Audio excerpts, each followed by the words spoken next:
Rise and shine, everyone, and thank you for joining us on air and streaming on the KARE 11 app here on this Tuesday. I'm Jason Hackett, joined by Alicia Lewis, back from the Randy Shaver Golf Classic yesterday. It was a great day, one of my favorite days of the years. There were so many incredible golfers out there, professional athletes, and there's people like Ben and I, and John. Don't sell yourself short. Chris Arapsky was there as well. Kevin Holmes was there. Yeah, it was a day filled with eating cheeseburgers and custard at about 8 o'clock in the morning. Lovely day, and thanks to Randy and all the folks that put on that tournament. It was a wonderful time. Let's talk weather. That summer-like weather pattern continues most of this week. Right now we're at 62 degrees in the Twin Cities. A little cooler further north. Look at Grand Rapids at 43 degrees right now. Reason being, it's also dry up there as well. We've got dew points in the 30s and 40s across northeastern Minnesota, and feeling pretty comfortable even here in the Twin Cities where the dew point is 55 degrees. That humidity should stay low today and tomorrow. We'll see that bump up again later this week. That'll add fuel to some thunderstorm chances. But again, we stay totally dry today. A look at the next 12 hours. Lots of sunshine other than some cirrus clouds buzzing overhead. Low to mid 80s today, so lovely through tomorrow afternoon. Then rain chances arrive as early as Wednesday night. Thursday looks a little wet at times with a few stronger storms possible later in the day. We'll time that out in more detail coming up. But first, let's get a look at the roads with Cece. Good morning. A couple of updates here at 6:02. Let's go to Edina. Still keeping my eye on this stalled vehicle here. This is Highway 62 eastbound between Gleason Road and Tracy Avenue. This is as you're driving toward Richfield. It's been stalled there for about 30 minutes, not impacting traffic though as you continue east, but definitely something to watch out for. I'll let you know when it clears. What has cleared is this area in Hastings. There was an intersection crash here on Highway 61, not far from Highway 10 as you make your way to Cottage Grove. Traffic moving great in that area now, so no need to change your route in that area as you continue north. Taking a look here at the bigger map, things look great. No other crashes to report, but there is a decent amount of construction happening, new projects. We'll head over to Highway 55 just after 6:15. All right, we'll check back then. Thank you, Cece. This morning, fire crews are back at work putting out a new wildfire in northern Minnesota. The Birch Bay fire broke out yesterday afternoon about 8 miles northwest of Ely. And that fire forcing some evacuations as it's continuing to grow there. Audrey Russo's at the live desk with the very latest here. Audrey, good morning. Good morning. Right now, crews and equipment are on their way back to the area to resume firefighting. Now, this is really the closest vantage point that we've been able to see from folks submitting pictures. You can see the smoke kind of streaming through the trees back there. Now, the U.S. Forest Service had crews on the ground overnight monitoring the fire. But this is what we know right now. 25 to 30 acres have burned since the fire was first discovered around 3 p.m. yesterday. Some initial evacuations were done as a precaution, but the St. Louis County Sheriff says no structures have been lost at this point.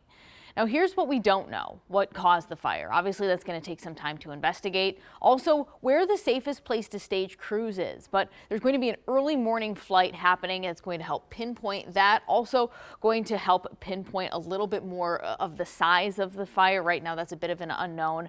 Now, coming up, I'll have more on the challenges that crews are running into. But for now, I'll send things back to you. Audrey, thank you very much. Developing this morning, Brooklyn Park police say the man arrested in connection with Jonte Lee's death has been released. That's right. Right now, the county attorney is still waiting for an autopsy report. Megan McPherson's live outside of Brooklyn Park PD with the latest on this investigation. Megan. Yeah, there are still so many questions this morning surrounding the death of Jonte Lee, especially for his family. Brooklyn Park police confirmed, though, that the man arrested in connection to his death, as you mentioned, has been released from custody as investigators wait for that complete autopsy report and before any charging decisions are made. Now, as I shared last week, the arrest came after Lee's body was found in a retaining pond here in Brooklyn Park on May 26th, nearly 3 months after he disappeared. Brooklyn Park police say the 27-year-old was last seen back in early March when officers responded to a disturbance near 70th and Maryland Avenues North. Investigators say that Lee walked away from that scene after he got in a dispute with his friend, also the same person who was in custody, but never returned home. Last night, Lee's family told us that they were not informed that the suspect would be released, calling it, quote, another failure in their fight for justice. The family has also previously expressed frustration on numerous occasions with how they say police handled both the search for Lee and the investigation into his death. Of course, once we learn any new information about the man that was released from custody and that official autopsy report, we will be sure to share those updates with you. But for right now, though, still no suspect currently in custody and no one charged in connection to Jonte Lee's death. Back to you. Megan, thanks for that update. An update this morning in the deadly shooting at Canterbury Park. A 28-year-old man is now facing second-degree murder charges. Lou Goose has more from court. The suspect in last week's murder outside an Islamic center at Canterbury Park is now charged with murder and was in court for a bail hearing. 28-year-old Mohammed Rage is charged with second-degree murder. According to the criminal complaint, Rage approached the victim, 26-year-old Khalid Abdi, filming him with his cell phone and telling him he wants to fight. The court papers say Abdi was with his pregnant wife. The two had a scuffle, and then the victim tried to get away. At that point, surveillance cameras and multiple people saw the gunman open fire on Abdi, who died at the hospital. The gunman dropped the phone he was filming with, and police used that to identify Rage, although court papers say he turned himself into police on Thursday.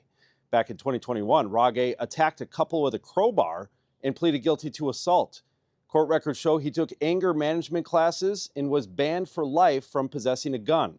Along with his murder charge in the shooting case, Rage is also charged with felon in possession of a firearm. His bail is set at $2 million. Growing backlash this morning over a moment from the state Republican convention. Delegates held a silent prayer for Derek Chauvin, the former Minneapolis police officer convicted of murdering George Floyd. Party leaders say it wasn't part of the official program and happened just after the convention started Saturday morning. State Representative Danny Nadeau says the idea came from a delegate.